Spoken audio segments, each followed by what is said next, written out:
that's what they found, the Gottmans. They found that actually your methods around conflict, your methods around criticism, defensiveness, whether you shut down and kind of retreat in the middle of an argument, whether you kind of blow up, lose your temper, start calling names in an argument, like it's the way you negotiate that actually is the stronger determinant of long-term relationship success than compatibility or novelty and adventure and connection over various hobbies. Like it's pretty interesting.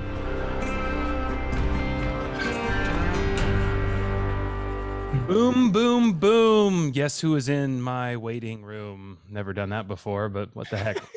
Kick those tires and start that extremely fake fire, because gas prices, prohibitive as they are, have forced us into virtual consultations, even with friends of friends, including my dear friend, Matthias Barker, renowned Christian psychotherapist, which I love that term. We're going to get into psychotherapists and why that term is different than others. He has grown to incredible. He is Instagrammus, if I can actually make that a word. Wow. He has been on TV, actually, as actually someone who's been consulted by leading authorities. Also, just a genuinely great human being, a rare trifecta that you find in a human being. He has rocketed up the top of the TikTok and Instagram charts, if that's such a thing. Wow. And now he is basically, he and I are essentially identical, aside from he's more well-read and has 5,987,000 more listeners and followers than I do. Please welcome to the virtual campfire, my dear friend, Matthias J. Barker. That's such a warm welcome. I feel so flattered, and I'm so excited to meet this Matthias Barker you're talking of. This is just great. Well, yeah, that's sort of I guess so. Matthias also struggles with multiple personalities, so he has very famous ones. So, no, but we shouldn't joke about that. It is a serious thing.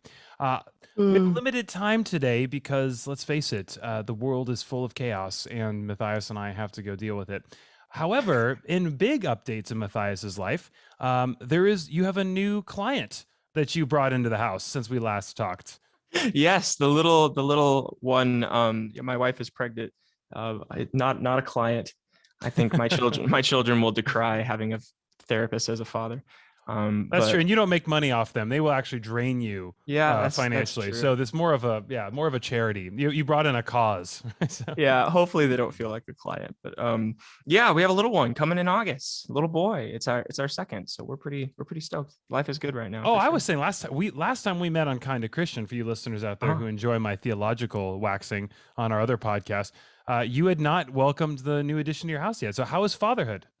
Yeah, just celebrated a year 2 days ago. Amazing. How about that? I know, time flies, huh? It's been a long time. Yeah, so our first little girl, her name is Etta. She just celebrated a year old 2 days ago, and we had a big assortment of charcuterie plates that she did not partake in, and balloons, and it's so funny. Throwing a birthday party for a 1-year-old is so much more about the adults, I guess, than the child, aside from them getting to eat the cake at the end. But it was pretty fun. We had a good time with it. There's a Seinfeld bit on that where he says your first birthday and your last birthday are actually the same. You're sort of not really present. You don't really know what's going on. They put cake in front of you. They invite a bunch of people which you don't recognize, and they say, "These are your friends. Welcome them to your birthday party." So awesome. That's really, I think, encapsulates it well. Yeah, but fatherhood's amazing. So I mean, what is the take home? What are you surprised about with fatherhood? And what do you, if there's such a thing as maybe not miss is the right word, but what do you appreciate more now that you have a child? Yeah, well, I think I got the advice early on from a good mentor that just said that, hey, I called the mentor asking, I was like, what's your advice on fatherhood? And he's like, you don't need to be worrying about that for the first couple of years. Just don't even think about it. What you need to worry about is making sure your wife enjoys being a mom. Yeah, for the first couple of years, you're just focused on making sure your wife enjoys being a mom, and you're not imparting all these philosophical lessons. You're not trying to instantiate all these habits, and you're not doing Bible studies and having them read Homer and Aristotle. You're just, that's year 2. You're just changing diapers and making sure that baby's doing okay and living and not getting a diaper rash. And it's pretty mundane, glorious stuff. And so really the primary focus, if we're thinking about okay, what kind of family do I want to build? What kind of habits do I want to build? What is the actual the qualities of family life has a lot more to do with your spouse actually in that first couple of years, because in terms of your child, it's not to it's not too deep and philosophical, which I thought it's like self-evident advice, but once it hits you, it's like, oh, it really does help you kind of prioritize stuff. So when baby got here, I was just really focused on Paige and really making sure she was having a good time. So that was a great choice. I think that really You would made Paige and advise I. other future parents, for those with little ones on the way, you would say this advice has proven true. Yeah, I think so. I think it's been good. So I Excellent. think even with second, babe coming into play, it's kind of same strategy. I'm not, again, Etta is not really even talking. She has a couple words. She can say hot, which is kind of funny. When there's like a hot cup, like every morning we drink coffee and she's always reaching for the coffee and we're like, no, hot, hot. And so now when we have coffee, she'll look over and be like, oh, hot. I'm like, yeah, hot. So she And likes the song "Hot Hot," and for our listeners, so she's actually not downing coffee. It's actually funny. My when I was a little child, a few years ago, my parents gave me coffee, what they called coffee, and it was like 4/5 milk and like a few drops of coffee just to give it a sort of a latte flavor, and it was called hot. And yeah. that's what it was, because I would just say that, and I had this little plastic cup, and Mm. you put enough cream and sugar in anything, it's marvelous. Oh, So delightful. yeah, that's amazing. That's funny. And then what do you miss, if anything, or what do you appreciate more now that you're in the sleepless and parental, different side of life? Do you have an appreciation for things from the other seasons? Yeah, well, I don't know. I think I'm in a uniquely fortunate spot where Paige and I were married for almost 9 years before we had kids, and so, Wow, um, I didn't know that. yeah. So we got married real young. She was 19, I was 20, and so we had a Wow. lot of time just to, like, go out to eat and go to movies and enjoy. I don't know, like being just childless and all the fun, So you freedoms couldn't that legally brings along. drink at your wedding. Nope, but I drank on our honeymoon in Mexico because 18 is the law there. So that was actually my first drink. Was in Mexico, and I got like a double of some Jack and tried to drink whiskey for the first time, and it was gross and did not like it. And then I just ate pina coladas for the rest of the time. So Ooh, all right. Well, there you go. that was my 19-year-old experience. I'm curious. People all the time. It's funny. I just saw a post on this on Instagram, which is perhaps eerily prophetic here. When you get married that young, did everyone around you say, "What are you doing? You're too young"? I'm fascinated with this as, Yeah. as we get into this sort of like what constitutes an adult now. We talked, I think, last time I'd read Ben Sass's book, The Vanishing American Adult, and it unfortunately hit way closer to home than I would have liked, because it's interesting how he said, and I think I may be paraphrasing this hopefully correctly, is that they've actually moved the definition of what is considered adulthood back further. So it's actually into the 30s. Because I'm like, I'm now 36 and I feel just as immature as I was a long time ago, albeit with more financial means to express that immaturity. Yeah. But do people are like, hey, would you get married that young? It seems so unfathomable to me. Like I think about myself at 20 and I'm like, dear God, no. But then I go, Mhm. most of history, you got married at what, 16, 17, So what was your Well, experience? life expectancy was only, into your 40s for a majority of human history. So did you mature quicker, or did you just, die early? That's both. Yeah, it's like if childhood ends in your 30s, then I guess just all of life is majority childhood. I don't know. That's That'd be well, strange. that's been borne out by a lot of things we've seen out there. But did people tell you you're too young? Yeah, for sure. I mean, and in some ways they were right, but like most of the people that we knew, our friends who kind of followed suit and got married kind of right after freshman year of college in that 1920 world, most of them are divorced now. Not all, but most of them are. Really? And I mean, it makes sense. It's like, you don't really know who you are at age 19 or 20. And the process of change that you're going through from ages like 19 to 23 is just so drastic. Like you're likely going to have, if not an entirely different worldview, very, very different sorts of values and very different sorts of hobbies. And, so you could think of like the trellis that you build your relationship on when you're 19, the things that are important to you, the things that you do, the music you listen to, all those kinds of things. That trellis is getting completely swapped out and changed and altered, over the course of your early 20s to where you're probably a very different kind of person when you're 25. So if you were being cynical, you could just say, well, you better hope that you like the person that they turned into at age 25, because that's who you're kind of, hitched up to. I don't think it's that cut and dry. I think that Paige and I both really had sturdy values in our faith, and we grew up in a pretty similar I don't know, childhood experience, growing up in youth group and growing up with parents who hold really similar values.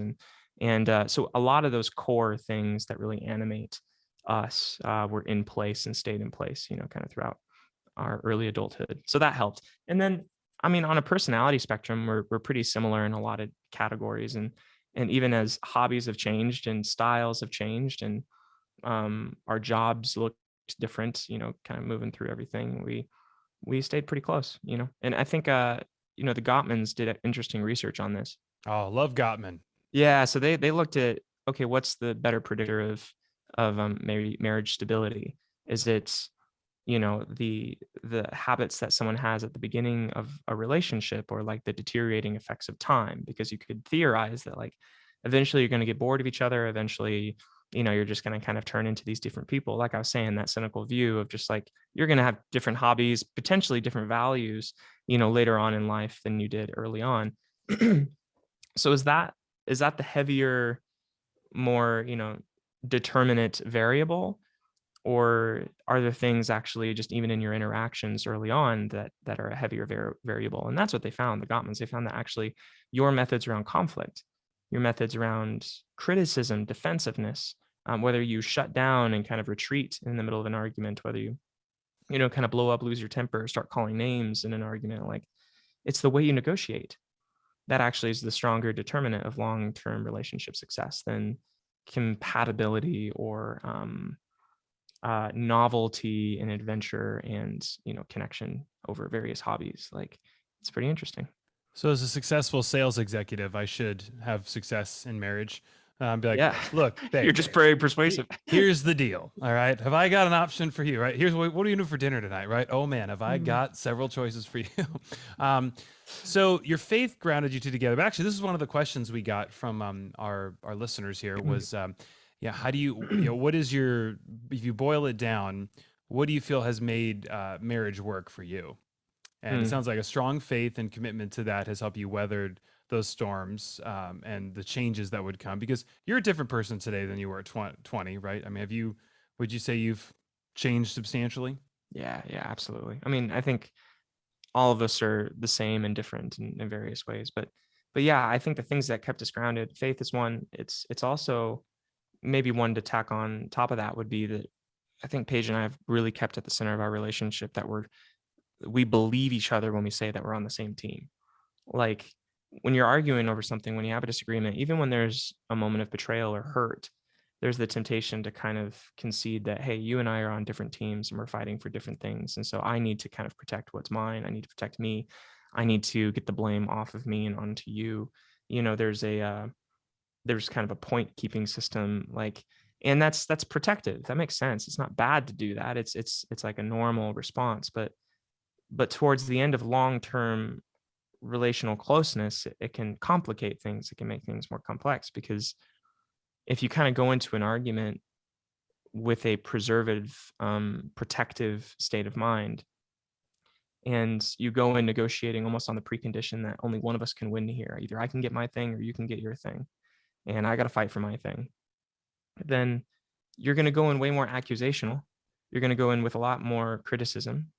You're going to go in with a lot more, even just the energy of just some heat, just some anger, some coldness. That's going to disrupt your ability to have like a good negotiation or a good conversation on something. But if you go in instead with that warmth of, oh, you and I are on the same team, we're actually trying to get to the same goal here. We have the same dream around what our lives could look like, then that changes the whole tinge of the conversation. So for example, like it's kind of abstract, but for example, would be like, let's say that I'm running home late from work consistently. And let's say that I'm like 30-40 minutes late from work because I'm just sitting around on my phone. I'm on TikTok. I'm just kind of like moseying around. Maybe I grab a coffee on my way home or something. And then, Paige is maybe frustrated and says like, hey, I'm here alone with the baby. Like, there's a lot of different ways that arguments could go down. If she went in like, essentially, he's being selfish. He doesn't care about me and my time. He just thinks that I'm just over here as like, glorified childcare where he can kind of go around and do whatever he wants with his life and then pop in when he feels like it. If that was really the underlying belief, then that's going to set the tone for the conversation. And she could come in, really hot and just say like, hey, Matthias, like, I'm like, oh, finally decided to show up. Like, welcome home. Yeah, you want me to cook you dinner too? Like, there's a there's an underlying Great to be home. yeah, like there's an underlying anger and criticism it's going to make it near impossible for us to actually negotiate. If anything, I'm just going to try to appease her just to get her to stop being so angry or stop yelling at me. And so then I'm just going to, like, her best case scenario, if she came at it from that point of view, would be just for me to appease her. But instead, if we kind of acknowledge, no, we have the same goal here. Like, my guess is that if Matthias knew how tired I was and really kind of the laborious nature of caring after like a 1-year-old all day long, and that I haven't been able to go to the bathroom by myself all day, and that I haven't even gotten a shower in yet today, or that I am trying to cook and watch her, but she didn't take her nap. And so it's been really, like, if he knew the context of what I'm actually dealing with, then he would probably be moved and want me to flourish too. Like, and so there's almost this underlying assumption that, like, oh, like, he cares about me, he loves me. And if he really understood, then he would value, and we'd actually probably reach a similar conclusion.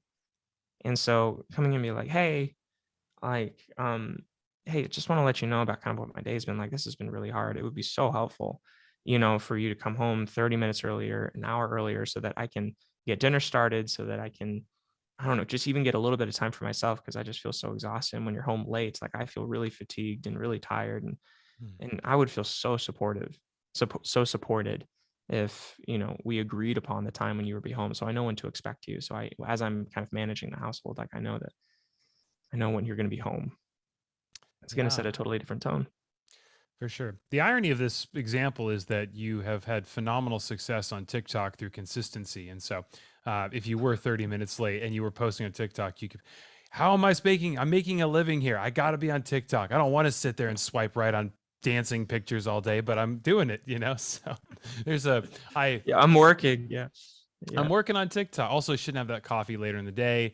Could keep you up all night, but you're going to be up all night with a kid anyway. But no, that's interesting. I mean, it's interesting. So you're talking conflict resolution. Actually, I forget if it was Gary. It was Gary, one of the two big Christian authors on. It was called The Sacred Search, and it was on finding a mate. But he had 4 criteria that he said you need to rate someone you're with. You need to actually be as critical as you can be. Like if you're considering them for Yeah. a long-term Right. merger, that one there's 4 categories, and if they don't score a 36, basically a scale of 1 to 10, if you don't get a 9s on average across the board, you need to, like, this is not a fit. And one of the big ones is like conflict resolution. He said the best couples will fight 20% of the time. Like that's the gold standard you can go for, is 6 days of the week you'll be fine, but there will be just Yeah. arguments, and how you are able to communicate and handle those is a huge determinant of your like lifetime success. So I love that Will Ferrell quote about, if you want to find out who someone is, just put them in front of slow internet for an hour and see what happens. That's funny. Yeah, that's actually a great one. Yeah, no, I think that's a huge value. Being able to see how someone responds to conflict and feeling like, okay, we can negotiate, we can repair, even when there is a rupture, even when there is something bad that happens, we can, that's not turned into a grudge. Yeah. That's not turned into a resentment. That's not leveraged later on to manipulate me to do things. Why That's do why do yeah. you think we? Because so it's funny. I love what you're saying about conflict resolution. And I actually didn't even plan on getting into this, but obviously asking for a friend, because I never struggle with this. But is it? Why do you think humans just immediately go to the dark side when it comes, like, when we have conflicts? It's always like, you know what? Matthias is out to get me. I knew it all along. He never liked me. It was like, you always like have this Mm, conspiratorial, and then you get there and it's like, sorry, I'm late. Like, traffic was terrible, and I stopped to get you some flowers. yeah, Uh, yeah, yeah. and it's like, oh, like, it's so funny. I just have this tendency always to be like, just assume, like, and I find this in a lot of conflict that either I have and friends have had, where it's like, we tend to assume in conflict the other person is just like totally against us and out to get us, and it doesn't even logically make sense. Like, Mm, I'm thinking about your example with your wife. Like, you both have the same, we want our kid to flourish, we want peace in our household, we both want dinner, we both like, yeah, I mean, yeah, yeah. we both want rest. Like, we are, if you literally line up our Maslowian hierarchy of needs, they're Hmm. almost all the same. Right. And so it's interesting that we default to, the worst case scenario. Totally. Well, and that's so hard to keep in the front of our mind. Our incentives are aligned. And if you go into the argument assuming that they're not, you'll likely end the argument as if they're not. It's a powerful thing. Do you think that's just the fallen nature of humanity? I mean, is it just our? Well, I mean, I think in part, I mean, there's a few things. It's probably complex. One of them might be that there's a pattern of behavior that even Yeah. though I've told you, hey, it's really tiring, hey, I'm exhausted, it would be great if you're home on time, you still don't show up on time, and not even for good reasons, but it's just because you're on TikTok. So there's experiences that confirm that you're just being selfish or distracted. And so then what we do is we fear that, before we have really even any evidence, before we know one way or the other why someone's late, we just assume that it's for the bad reasons that we've seen in the past, right? So it's complex. It's not just a matter of us being cynical. Sometimes it's us pulling off of past times when our partners let us down.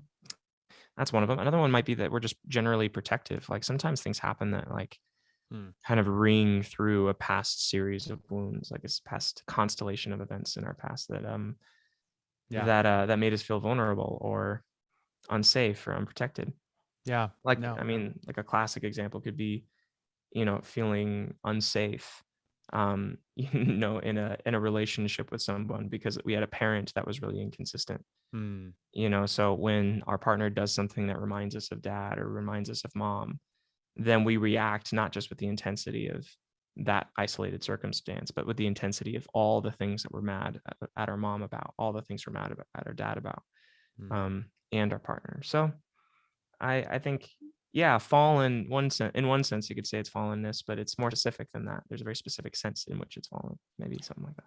Sometimes people challenge me and they say, I don't think humans are fallen by nature. And I was like, if you just have a 3-year-old unparented and see what happens, it is amazing. They know how to manipulate and lie and push and take things. It's amazing. Like, don't need to work on those values at all. They're just pre-factory settings, have to get all the other stuff out of it. Well, we got into Gottman way earlier than expected, so I figured, what the heck, why not jump in on this? So you mentioned conflict resolution and also and Gottman's research on what would lead to successful relationships. I am curious, does Gottman have any, or is there in the broader body of literature, is there evidence for restraint and deferred gratification when it comes to sexual behavior leading to long-term healthier outcomes in relationships? And I'm asking that for a couple reasons. One, obviously in sort of Judeo-Christian ethics, there's a priority placed on deferring sexual intimacy until marriage. And I'm curious if that's actually backed up by research to any degree. Like, the longer you wait, is that better for relationship, or is that also, that could be because mature people can defer gratification in any area, and that might be predictive of better outcomes and stuff. But have you seen anything like that, or have you come across anything like that? Well, I think, the first thing that came to mind was some of the literature that, was brought up on masturbation, and specifically there were some questions, kind of in the literature on that, where it's like, hey, you have two people with different libidos.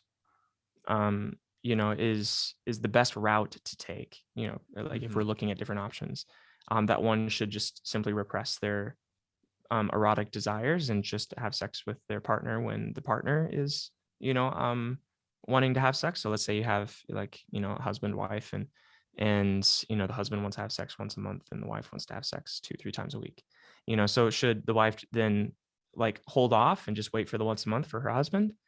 Or could masturbation be something that's like supplementary? So in the other 9 instances that the husband didn't want to have sex, like is it okay, and does it lead to marital satisfaction for the wife to then supplement with masturbation? And so there's been studies along those lines, and really the data was shown that it's almost neutral. It has almost no effect whether someone chooses to wait and have sex with their partner when their partner wants to, or whether they masturbate in the meantime.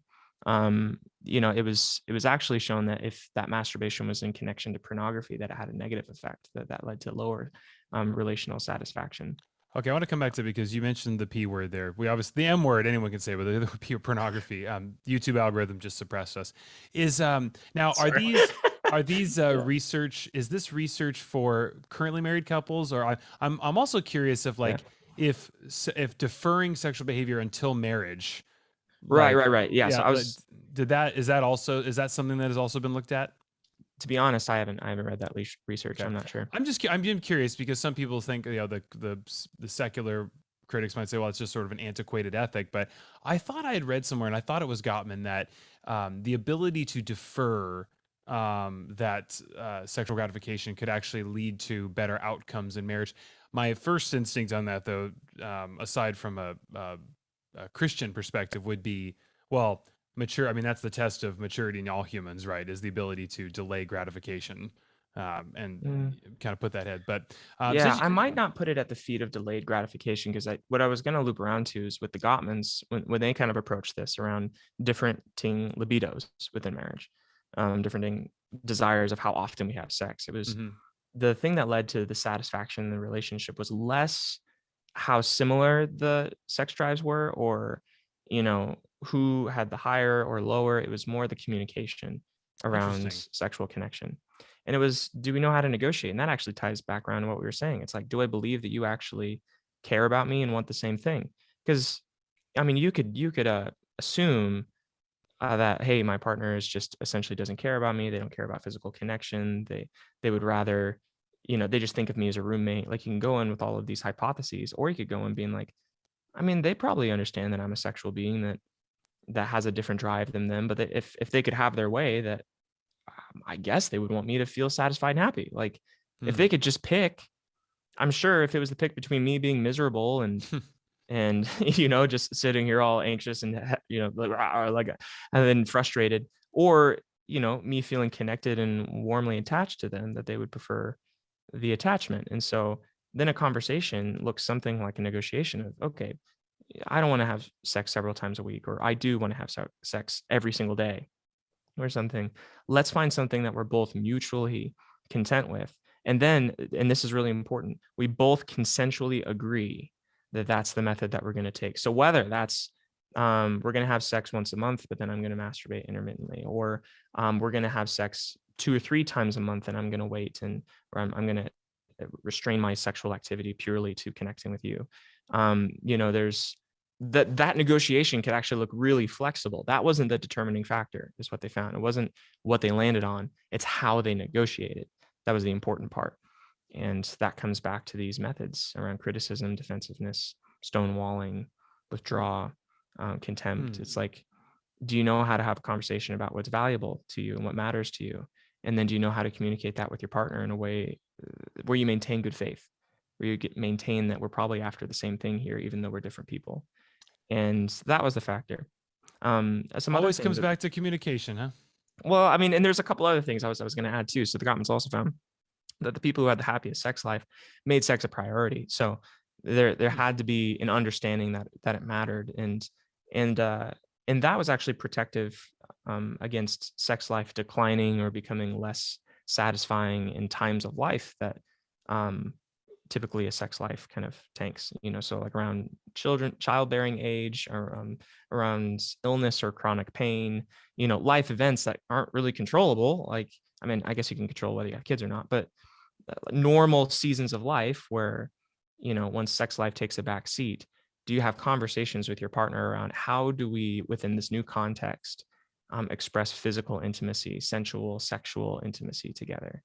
um, the styles of communication and the priority of that communication was protective in maintaining a good sex life. So I guess that doesn't really touch on premarital sex or that connection. I guess I haven't really looked into that, but I know that when it comes to having satisfying sex life, those are some things to think through. Wow. No, that's fascinating, man. You know your stuff. That's so make it a priority. That's yeah.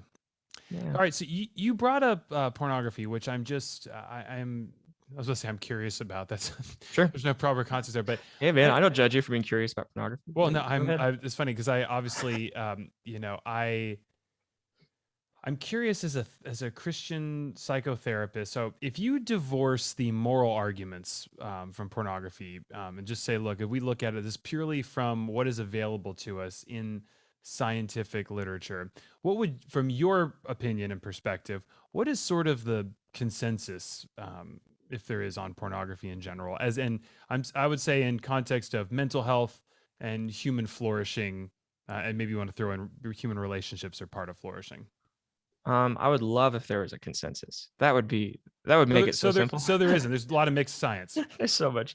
Yeah, there's so many mixed opinions. And I would say, like, I'm not a Christian psychotherapist in the sense that I advertise myself as a psychotherapist who uses Christian modalities or Hmm. Christian interventions. I'm a Christian, comma, and I'm a therapist. And Right. so, for my clients, I don't maybe impose like the moral dynamic. I Right. don't bring that into the room. And so really like if my client, for example, like is, you know, viewing pornography, I don't bring that up unless they specifically voice Hmm. that they would like to stop, or maybe this is a problem in their marriage. And so they want to, consider it. And so I take a pretty neutral view, as a clinician, even though privately as a Christian, I hold a moral perspective on pornography not being, Hmm.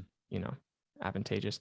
But, you could think of in the psychological realm and the data and the science of it, you have a few different perspectives. You have perhaps like a postmodern perspective that really has taken like a sex positive and sex positivity even through the lens of feminist modalities, that really look at the empowerment that pornography can bring, not just to the people that view it, but for the women, the sex workers that perform it. And so there's a lot of theory around how that is actually a liberating act and that it's something positive, not just for the people married or not who are viewing it, but for the existence of that as a type of media. So there's that perspective.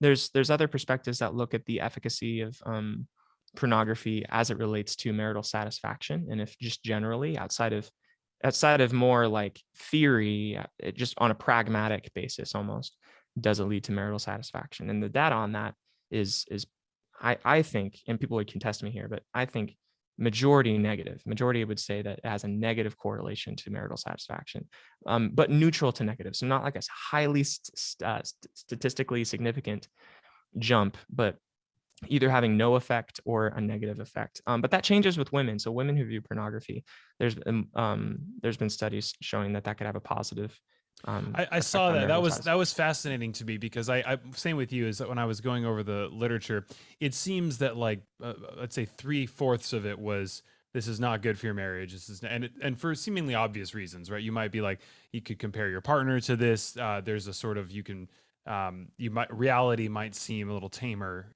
compared if you have on demand, whatever you want. But I did see a few studies that showed actually, and again, these things are tough because you're going off reported satisfaction and subjective Hmm. opinions of like it's be impossible to like how do you objectively prove what is a better marriage? Because even that Yeah, would be a debate of what metrics do you use, right? So I yeah, realize this is a very gray area, but it did say there were a yeah. It's few. subjective. Yeah. Yeah, there's a lot of there was a few studies that showed that there was higher satisfaction for women in marriage who viewed pornography, which I was Mhm. like, I was, so in the interest of full, like, intellectual honesty, I was like, hey, this is actually not, because as someone who, if you come at it from a Judeo-Christian perspective, you're like, oh, this is bad. You might be tempted to like kind of forget some of that science, but I was like, oh, this is actually interesting. The science doesn't always line up on this. Yeah, I mean, even in those studies, it's not like the universal consensus is that it's always a net positive for women who view pornography. But For there's been sure. some studies that have shown it can have a net positive effect. Um, yeah, and then there's studies that show that pornography can have a positive effect on marriage. But if you look at the funding on those studies, and there's Hmm. a lot of those studies that are funded by the porn industry, getting in there and trying to create studies to be able to fall back on. And that's, of course, a sweeping statement that I'll get criticism for. But Don't worry. that's That, yeah, it's we, true in a large percent of cases that the funding, there's incentives behind how those studies are made. Well, it's any study, right? We could say that about pharma. We could say that about, the meat, egg, dairy, vegan. I mean, anyone's got a vested interest in. I mean, I'm pretty sure I could make a study say anything with the right amount of resources. So Yeah, but I wouldn't discount that there's studies out there that have followed all their ethical yeah, mandates and have found that porn can yeah. have a positive effect. Well, Because I'm what we're curious. talking about is how a variable impacts a context. And so a context is going to include different sets of values and how people relate to each other sexually. And like you said, it's subjective. It's not like there's um, even philosophically, you and I might agree as Christians that it's an objective moral wrong. That doesn't mean that's how it functions anthropologically within society or psychologically within society. Oh no, for Yeah. sure. That's actually one of the things that, like, because generally speaking, I find that many of these sort of biblical precepts or Christian precepts do tend to function anthropologically well. Like being generous does lead to better social outcomes, and you don't do it because of that, but you just find like, oh yeah, if you Mhm. live a life of quiet, if you're peaceful, patient, joyful, kind, and you give generously, and you have a perspective that this is sort of a fleeting life and that there's more to come. I mean, there's just so many benefits. It does seem to. That's why I really appreciate Jordan Peterson's like work as far as like Mhm. Christianity is sort of this utilitarian, like this does explain the human condition. Also, the human condition outlined is like, hey, we are, creatures that are totally divine and special and amazing, and yet we have a big factory flaw that we embroidered. So I was like that makes sense to me. But then you have these things where you're told, hey, this is not good or wrong. Perhaps it's premarital sex or whatever, or pornography too, and you're like, and you find studies that contradict it, and you're like, oh, it exposes this belief, I think, that automatically if I read something's good or bad, it's going to pan out for this Mm. world, right? And that's just not. I guess you could make the case stealing, right? Stealing is a no-no. There are, I'm sure, cases where people steal and they have better outcomes in a few areas. Yeah, you it's know? well, I mean, it's the difference, and this is good because a lot of psychological schools have narrowed in on this, and it's the difference in something called that contextual behavior science. They call it the difference between process and content. And what that means is you could say, okay, as content, is pornography bad or good, as a piece of content, and you can give it a label as good or bad. Or you could say, okay, is the effect of pornography on this process good or bad? Because it looks at pornography as a variable or as an ingredient, in a dish, to use an analogy there. So like, you could look at an ingredient and say, is salt like good or bad? Is that a good flavor or bad flavor? Or you can ask, okay, the proportion of salt in the dish of the soup, is it good or bad? And those are totally different questions, because you're not just looking at something for its content, its good or bad quality, but you're looking at it, what's the effect it's having on a context. Mm, And so in a Christian marriage, porn is going to have a negative effect, of course, because all the other ingredients don't agree with the content of that of the salt, for example. But in a context where there's a totally different sexual ethic or a different way of relating, or something that's a lot more fluid, less moralizing of pornography could have a neutral or even positive effect potentially. It's very different dishes that you're cooking with. That's not to say anything necessarily about the moral nature of the right. salt or the pornography. That's just to talk about its effect within a particular context. For Does that make sure. sense? No, for sure. And I mean, truffle salt is objectively, morally a good thing, which I absolutely I'm love. glad you got Uh, my point there. Yeah, I I'm did. glad. That's right. It's about the salt. We are salt of the earth. No, but it's a great. You're right. Because like, what is your goal, and like, what is the measure, Yeah. and even how like that's a great question. Because what is a good marriage? You could ask, but Mm. I'm sure there's some shared criteria. But some people might view sexual satisfaction and peace as a good marriage. Mm. Some people might view like collaboration and professional synergy as a good marriage. I mean, that brings up a whole can of worms. So I guess just to close the loop on that, I'm curious, and in your practice, just as one clinician, et cetera, dealing with people from both secular and Christian and different backgrounds, independent of the whole moral thing, do you, as a Christian, I'm sorry, as a psychotherapist, just a clinician in general, have you found, generally speaking, any sort of position on pornography that you'd say, hey, generally it's not great, or it's just too individual to actually make any sort of broad sweeping statement like that? I think with kids, I put my foot down that it's harmful, and so I think that, like, when I have, especially prepubescent children, like the literature is universally, has a negative effect. It can speed up puberty. It can actually change the hormonal structures of kids and how they're developing. It can speed up Changes brain puberty. development. Yeah, kids can go into puberty earlier with premature sexual experience, and that includes pornography. That would be chronic exposure. Yeah, not just like one sex scene in a movie or something, but like, there's a there's a literature that's just established firmly that it's negative for children. But as far as like even how it impacts teenagers, how it impacts adults, I don't, as a clinician, I'm not, again, imposing that moral framework on people. I think that I'm going to work with the framework that people come in, because I think my job as a clinician isn't to tell people what I think is right. It's to leverage the psychological tools that I have to help them move towards their version of well-being. And there's limitations on that. If their version of well-being was like murdering people, like I wouldn't help them murder people. But like, so there's bounds. But like generally, at least that's the job. The job of being a psychotherapist is very different than being a pastor, for example. In a For pastor, sure. as a pastoral counselor, I'm guarding doctrine. I'm Yeah. indoctrinating in the sense of, showing people the right way to go and raising the alarm of the wrong way to go. But in psychotherapy, I'm helping the person understand and become congruent with their own set of values. And No, for oftentimes the psychopathology is because someone has incongruency in what they think on something, and it's creating all sorts of issues. Does that make sense? No, so and I really appreciate it. That's a good distinction because I think it can be. I think sometimes people forget like, or they think their therapist is judging whatever. And I really appreciate that like you're looking at like how do I just help this individual and divorcing whatever presupposed opinions you have. It's just about it's what they bring to the table. And I think that's good because I think a lot of people probably don't get help. They might assume that they're getting judged or whatnot. And I think it's cool to hear a clinician say, no, like this, I'm here to work with Mhm. what you bring me. And I think that's really cool. So, Yeah. well, speaking of, as we wrap up our time here, speaking of mental health and anxiety and all, man, we got into that's what I love about this. We went somewhere I never would have imagined. It's his fault. Yeah. He said the M word first and it just opened up the can of worms here. Sorry But is that going to get you demonetized on YouTube? Me saying no, masturbation? just one I episode. didn't I It's didn't think great. it was. No, it's fantastic. No, these are conversations that need to happen. You have to Like put the little E next to the thing. yeah, Is it explicit just to talk about? That makes me almost well, angry. it'd be funny because there are music videos that I think constitute far more explicit than anything we've discussed here. Also, we've used words like clinical, research, Yeah, consensus. Like we're we're not being yeah, crude. yeah, we're just having Yeah. fun here. So all right, let's get some questions here. We asked a few people just because you're obviously internet celebrity and sensation, gracing us with your presence here, which is fantastic. I guess one question I got, it's half serious, it looks like, but leads me to a real question.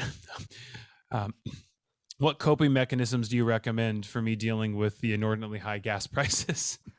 Which, I mean, all right. So, joking aside, that is a real Uh, thing. But yeah. what, what do you recommend for people right now who are just just going, man, the world seemed bonkers a year ago, and Mhm. just when COVID started to die down and some normalcy came back, Russia invades Ukraine, gas Mhm. prices are through the roof. Oh wait, inflation's happening. I guess we're not done with things to worry about. Yeah. Well, I would say react to the catastrophes that are happening and wait to react to the catastrophes in the future until they get here.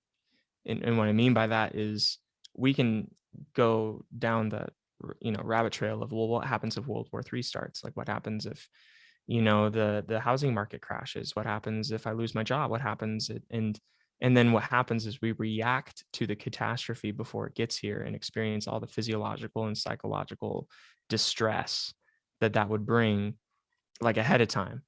It's yeah, it's like the opposite of a credit card. You get to pay before you buy anything. It's like and so I would just say, like, go to the, to use that analogy, go with the cash system. Like when the catastrophe is here, pay pay with the distress. Like experience the distress when it gets here.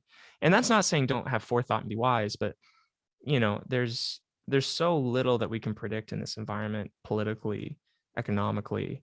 Um, that I don't know, and this might just be me being naive, but I don't know if there's any reasonable or logical steps that you can take in light of Ukraine and Russia, like on a outside of putting some extra money in your savings account. And I don't know, like, don't like you could think like, oh, I just need to go buy a bunch more Bitcoin or buy gold or load up on gasoline tanks. Like I saw a TikTok of some lady like filling up trash bags of gasoline, just like I don't know where she's gonna put it. I guess in her shed, Trash like bags of gasoline. trash bags, not buckets, Wait, trash bags. liquid in trash bags? Liquid in bag. Yep. I don't know. You know what? And that lady probably has more TikTok followers than I do. Well, so I don't know that's so in short, it's Don't yeah, do that, folks. it's make the next right choice. Make the Man. next choice that you feel like is wise. Of course, yeah, be having like financially, of course, like be putting an emergency fund together where if something catastrophic goes down, you're not getting evicted next month. But Yeah, as far as gas prices, I'm trying to wade my way through that just like you guys are. Well, I'm here in California where I don't know if you're Oh, sort of poor Jovian. soul. Your ears have heard, but your eyes have not seen the $7 per gallon. So that's why I was in Yeah, Texas a couple that's weeks rough. ago, and this guy's like, "Man, this is BS." I was like, "What?" He's like, "Gas was like," he's like, "This is $3.95. This is terrible." And I was like, "$3.95? I don't remember the last time I saw gas for $3.95 anywhere. This is amazing." Yeah. Um, no, Oh man, it's a real I saw thing. East Coast getting up close to 10 in some places, at least for short amounts of time. That was nuts. Oh man. All right. Next question we got is I hinted at this earlier, but your hair care regimen. You look fantastic. You also lost weight. You look great. I don't know what you're Thanks. doing. Most Thank you. people have kids, and it seems that they insulate. You know, Yeah, I went the you opposite direction. I yeah got you rid of see my dad bod. yeah Yeah. you became a dad, but shedded the bod. You know. So Yeah, yeah. what's your hair care, and then how do you look so great? Hair care. I am married to a hairdresser, so that That's helps. okay. All right, folks. That's how it looks so good. It's the Okay. cheat code. Yep. So I have in-house haircuts In-house whenever hair I care. want, and Universal hair styling care. tips. Yeah, I've had professional consultant for my hair. Yeah, so that's an advantage for sure. I use the Davines, what's it called? Not the pomade, the Davines clay. I think that's what it's called. You can Davines text is it. the We'll put it in the brand. show notes. Yeah. And then the clay. Yeah, I think it's the clay. It's great. It's what Harry Styles uses, by the way. That's what I heard. I don't know if that can be confirmed, but Harry Well, Styles uses that as well. we'll So have if you to want the hair of Harry Styles and or Matthias Barker, it's the That's right. Davines stuff. Sponsored by? No, it's not That's sponsored. right. Hey, I'll call Harry right now and be like, Harold, this is Harold Styles. I'd like to speak with you. Next Yeah. question. What advice do you have for creators? You grew pretty quickly. This person wants to know, what advice do you have for creators just starting their channels and putting their content out there? I know you probably get this a lot, but It's a good question. yeah. So some quick pieces that I'm going to try not to make them sound like platitudes, but the first one is create content that you would be fine making if you never got paid for it and if you never got famous for it. And that's kind of defeating the point of the question, I guess. But that's not just so that you won't get let down. It'll actually change the quality of your content, because then you'll be making stuff that you genuinely feel creatively free to like make what you find is interesting and that you like. And then the market will assign value to that or not, I guess. So like there's two routes you can take. You can try to predict the market once and then become that, or you can be a really rich and quality version of what you are, and then the market will either find that valuable or not. That's the crude options. And then there's something in the middle where you do something authentic, and then you're being strategic and you're looking for the best way to present that to people where the market can appreciate it.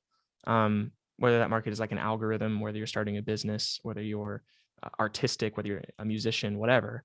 Those are the only options. Is like do something that you like and that you enjoy, or kind of anxiously try to predict what's next in the algorithm. Like Casey Neistat once, he's a YouTuber, made this analogy that I liked, and he's just like, yeah, it's like there's a spotlight going around on of like the public eye, and it's always moving, and you can be running after the spotlight, or you can be getting ready so that when the spotlight comes towards you, if it does, you're set and you're established in its quality.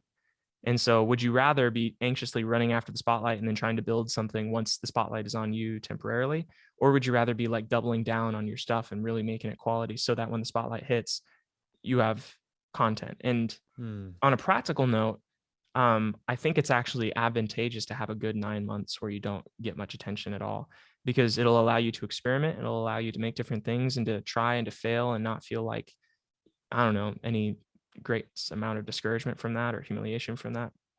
And then if you do, maybe get like a break, you get shared by a big creator, you get an opportunity to do something, the algorithm starts picking up your stuff or whatever. You have a whole library worth of content so that people can build a connection with you and build a relationship with you. And that's the kind of relationship you want with any prospective audience or customer. Is you don't want them just to like, I don't know, like your video. You want them to actually genuinely engage with the thing that you're making that hopefully makes the world better, whether it's your art, your music, your ideas, whatever. And so I would say pick something that you're fine getting no engagement with for a year, and then post as frequently as you are able. that thing at the quality that you feel good about. And then after a year, potentially start to look around and be like, is there ways that I can shift and arrange this that would be maybe more presentable? Because maybe it's not that your art sucks, maybe you just have a terrible camera, and and like your lighting sucks, and You if have you a just great change your camera. lighting, We'll have if to you had get Matthias's notes, by the way, folks. I know everyone always asks, how does he do his lighting? Why does he look like he's in like a 70s film, with the cool dim lighting and stuff? So, yeah, I don't know, like little stuff like that can have a big difference. But no amount of lighting is actually going to turn your content from good or bad to good. But that doesn't mean it's insignificant. I don't know. I hope that makes sense. But no, that's those are great, some man. loose thoughts for creators. Do something. Thank you. Yeah. We're so as we got Matthias, he has bigger and more important people to meet. Harry Styles, So we have to go. Me and Harry have a hairstyling appointment. Dude, that would be great. Hairstyled by Matthias. So 2 last rapid fire questions because we got to get you out of here. First off, do you have a must read book that you're just top of mind? You're like, oh my gosh, read this. It's amazing. I'm looking around. Any mice? Any mice? No, I'm looking around for a book. I don't know. I've been getting into I just picked up a book that I think is interesting. I don't know if I should recommend it yet, but I am interested. All right, what are you enjoying then? Yeah, what are you The 48 Laws of Power. Oh, dude, by, that book is Robert Greene. Yeah, Robert Greene. Dude, cool book. Dude, all right. Well, we're gonna have you back on to discuss this book. That book, I read that in college and it freaked me out because it's fascinating case studies of people who employ these tactics. But I left reading that book so cynical about the human condition and felt like this book can only be consumed if you have the guardrails of a strong moral framework. Because out of what's cool is he just shares, Robert Greene, he just shares like, here's how people manipulate other people. Not even necessarily deceitfully. Some of them are, but some of them are just, here's how people gain power over others. Here's just the patterns. And it's not even that he's recommending that you use them. Right. He's just like, you should just be aware of them so that when you see your boss doing one of them, that's what he's doing. It's like, it's just good education to know, like, these are the laws by which people manipulate power.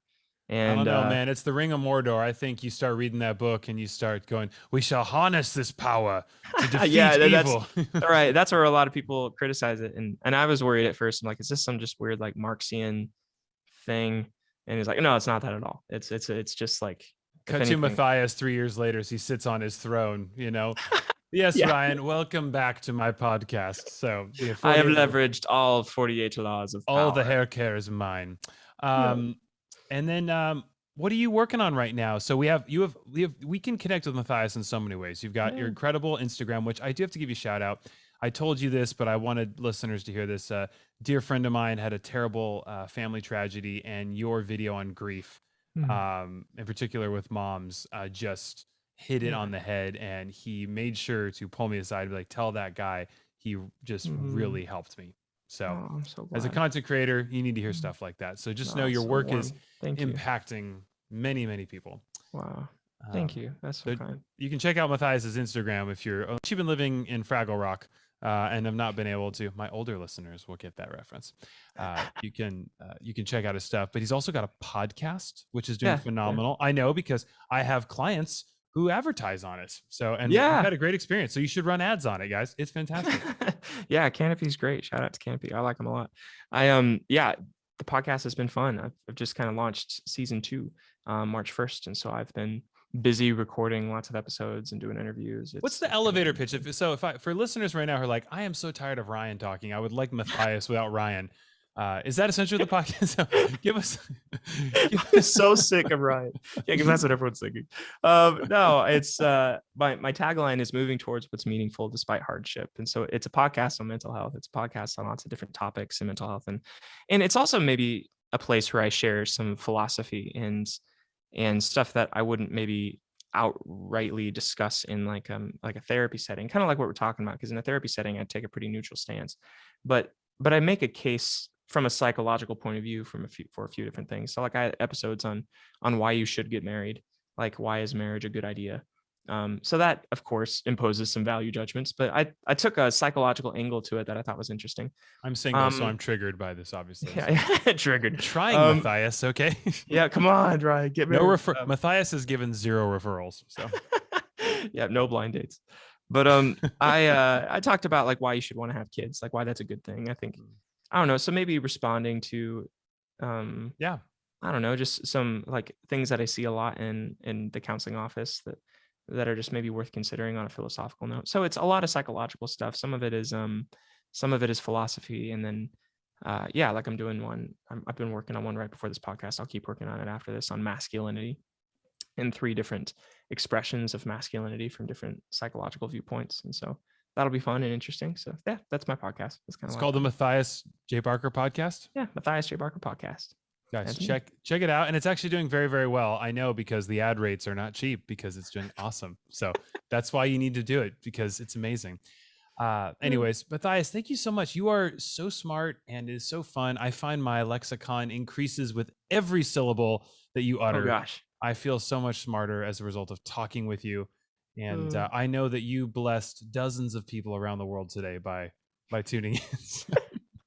But you're it's just honor to know you and appreciate you beyond your hair. Just a great guy, and I love the work you're doing. Not many people I can dive into Gottman and pornography and Robert Greene with. So thanks for making for the record, we did not dive into pornography together today. That is not what we did. For anyone listening, that is not what took place, on the record. Yeah. Again, he imposes no moral judgments, though. Yeah. So as a clinician, he would just say, as a parent, viewer discretion is advised.